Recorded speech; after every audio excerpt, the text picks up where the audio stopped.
तालुक्यात पैलवानाकडून पिस्टल जप्त, टेंभुर्णीत ग्रामीण स्थानिक गुन्हे शाखेची धडक कारवाई.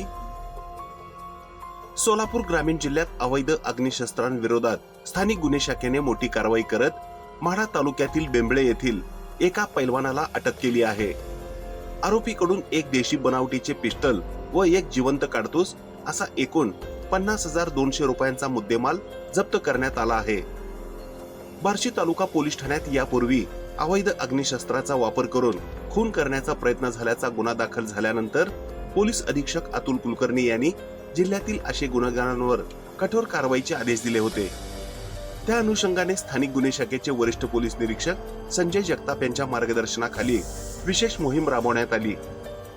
दरम्यान टेंभुर्णी येथे करमाळा चौक परिसरात गुप्त माहितीच्या आधारे पोलिसांनी सापळा रचला. हॉटेल सागर परमिट रूम मध्ये संशयित इसम बसल्याची खात्रीशीर माहिती मिळाल्यानंतर पोलिसांनी छापा टाकत अभिषेक उर्फ भैया गायकवाड, वय वर्ष 28, राहणार बेंबळे, तालुका माढा याला ताब्यात घेतले. झडती दरम्यान आरोपीच्या कमरेला मॅगझिनसह गावठी पिस्टल व एक जिवंत राऊंड आढळून आला. या प्रकरणी टेंभुर्णी पोलीस ठाण्यात भारतीय हत्यार कायदा 1959 अंतर्गत कलम 3-7-25 प्रमाणे गुन्हा दाखल करण्यात आला असून पुढील तपास पोलीस उपनिरीक्षक मदने हे करीत आहेत. न्यायालयात हजर केले असता आरोपीस 20 मार्च 2026 पर्यंत 2 दिवसांची पोलीस कोठडी सुनावण्यात आली आहे.